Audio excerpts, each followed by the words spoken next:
Between the school runs, the meetings, the laundry, and the million other things on your to-do list, running keeps slipping to the bottom. You want to do it, you know how good it makes you feel, but carving out the time, that's the tricky part.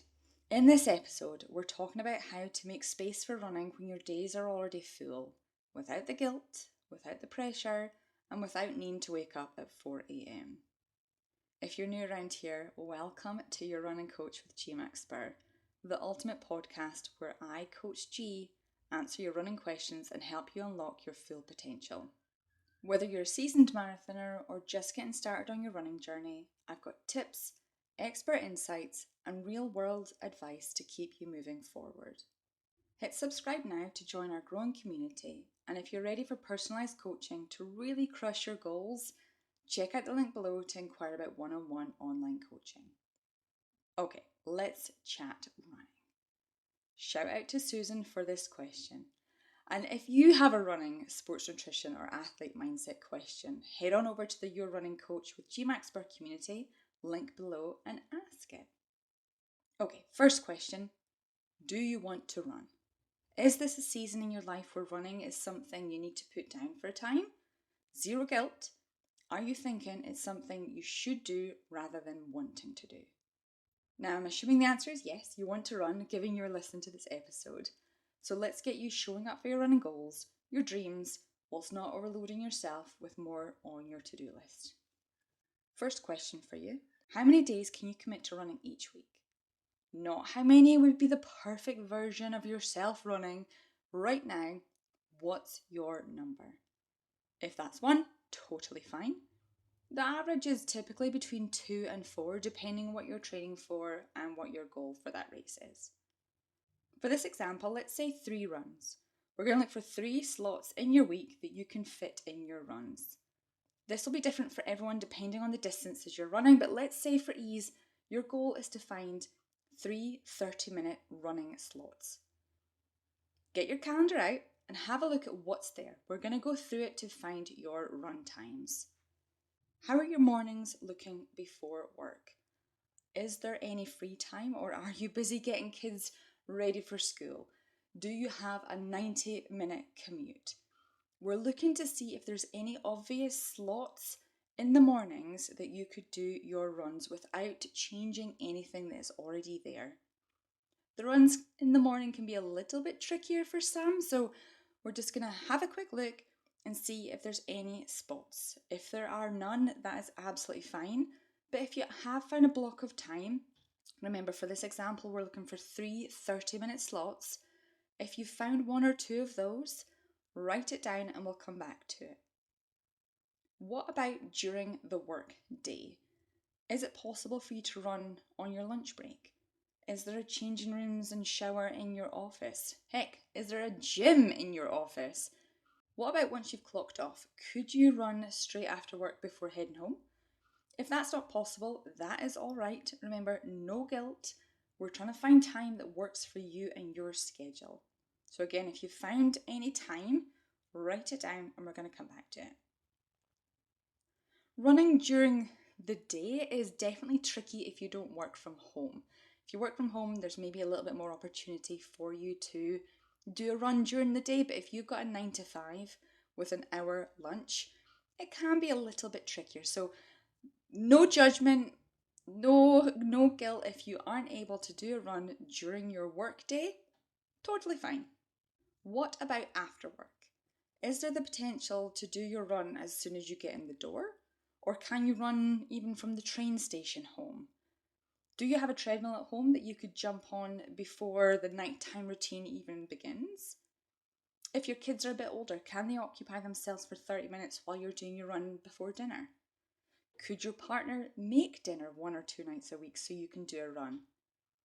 On an evening, if you are the taxi service for the kids, shuttling them to after school activities, can you drive them there and run around the field or the community centre that they're at? Again, we're not looking to change what is already there. We're just trying to be creative and find slots that you could dedicate for running time. So whatever it was, whether that was 1, 2, 3, 4, 5 days a week that you're planning on running, that's how many slots we are looking for without saying no to anything that's already there. Unless, of course, you want to. Unless you want an excuse to not have to do the thing that you don't want to do, then absolutely use running as your excuse for saying no. I've definitely used that excuse in the past many times. Now, weekends might be easier, they might not, but the same process applies. Where in your routine or your family's routine can you dedicate the times for your runs?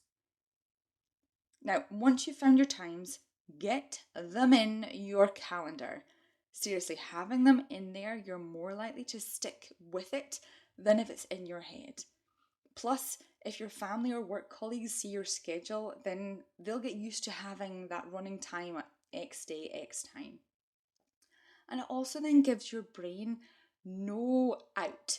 If the dates and times are just in your head, trickster brain might try and convince you to push your run off to the next day, or not to bother because today you're tired, or it's raining outside, or you've had a busy day. If it's in the schedule, it gives the brain less opportunity to try and get out of it. And I want you to treat these runs as important, because they are important to you, right? You want to run for your physical and or mental health. So treat these no different than if the time was a doctor's appointment or a meeting with your boss or a show at your kids' school. You're not going to bail on them, so you're not going to bail on yourself. Now, yes, emergencies happen, but everything else can wait until your run is done. This is your time. You're prioritizing you for 30 to 60 minutes a week, whatever it is you have dedicated for your runs. For myself, I'm currently running 4 times a week. I'm training for a race next month. My running days are Tuesday, Wednesday, Friday, and Sunday. And I only change from these days if something mega needs me to move it. Otherwise, these dates are set in stone. When I set my alarm the night before to get up at 6 a.m, yep, my brain cries a little. But I am committed. I'm doing my runs no matter what. So I do that. I do my runs on those days and those times. They're blocked in my calendar, so I won't have client calls or any other appointments come into my calendar. I know the days I run. My partner knows the days that I run. Same days, same time, every single week. When I've not had that structure in the past, I found it so easy to push my runs to tomorrow. But then that would result in all of my runs being done back to back on consecutive days, which is a recipe for injury, burnout, and not enjoying the training cycle. But you do need to do what is right for you. Pick the days and times that you are committing to each week and stick with those. Let your partner and kids know so they know when your running days are. And finally, life does happen. If you miss a run, it is okay. Recommit the next day. And if you'd like, feel free to reach out for a consultation call if you want to chat about accountability and support to help keep you on track with your running goals. I'm more than happy to help. If you have any questions related to this topic, head on over to the Your Running Coach by GMacSpurr Facebook community to continue the conversation. Happy running! Bye for now.